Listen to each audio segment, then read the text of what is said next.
Amati gejala alamnya, rumuskan masalahnya, buat peta konsepnya, lakukan analisis numerasi, gunakan. Ayo belajar fisika.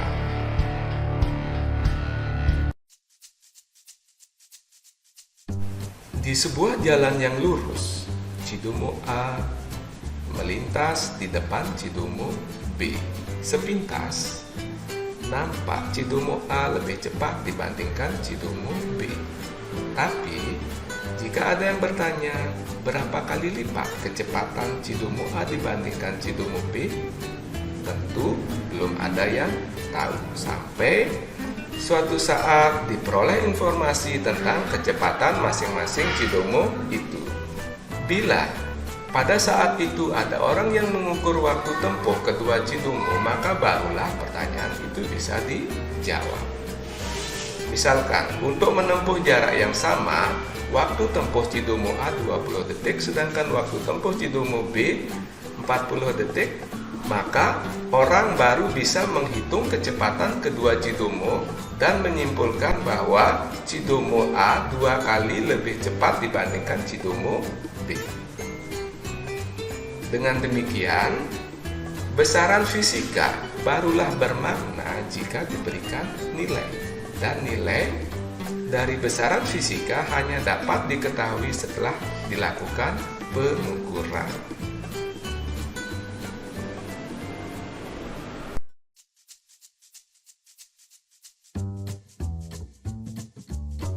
Besaran adalah sifat benda atau gejala alam yang dapat diukur. Berdasarkan hasil konferensi umum mengenai berat dan ukuran ke-14 tahun 1971, telah ditetapkan 7 besaran pokok beserta satuannya dalam SI atau Sistem Satuan Internasional.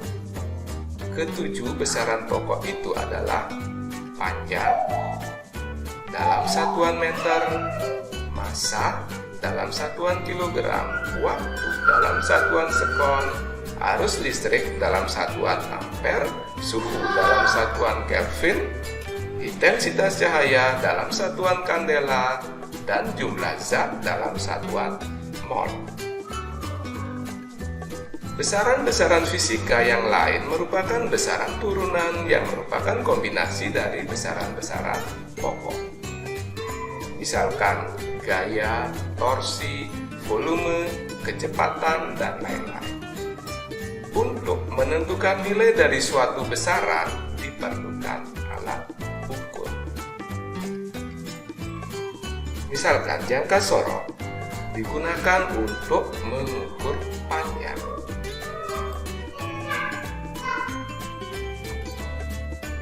Neraca analitik yang biasa digunakan di dalam laboratorium untuk mengukur massa. Stopwatch digunakan untuk mengukur waktu. Ampermeter digunakan untuk mengukur arus listrik. Termometer digunakan untuk mengukur suhu. Luxmeter adalah alat ukur intensitas cahaya. Desibelmeter digunakan untuk mengukur taraf intensitas bunyi. Gelas ukur digunakan untuk mengukur volume suatu cairan. Dinamometer adalah alat ukur gaya. Torsimeter alat ukur torsi. Seperangkat alat yang disebut seismograf digunakan untuk mengukur getaran gempa. Barometer adalah alat ukur tekanan udara. Speedometer adalah alat ukur laju kendaraan. Penjajah Geiger digunakan untuk mengukur banyaknya radiasi sinar alfa dan beta yang dipancarkan dari bahan radioaktif. tensimeter. Bidang kesehatan digunakan untuk mengukur tekanan darah.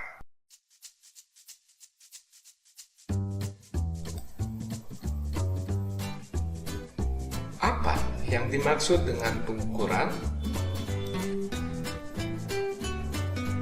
Apa yang dimaksud dengan besaran dan apa pula yang dimaksud dengan satuan? Apa yang dimaksud dengan besaran pokok dan apa pula yang dimaksud dengan besaran turunan, dan tulislah contoh dari kedua jenis besaran itu.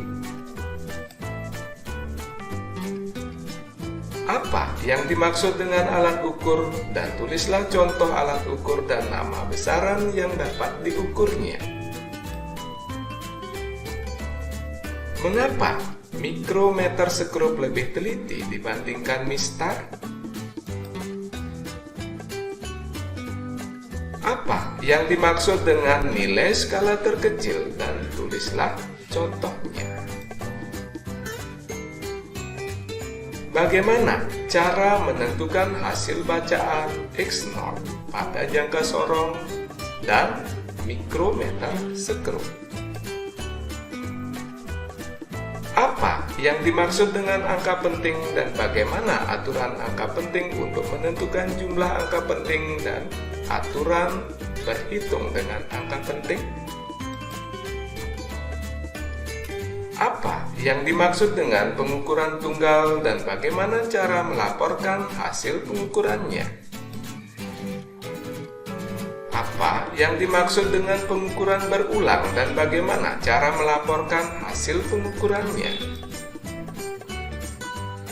Bagaimana cara menentukan hasil bacaan X0 pada pengukuran berulang?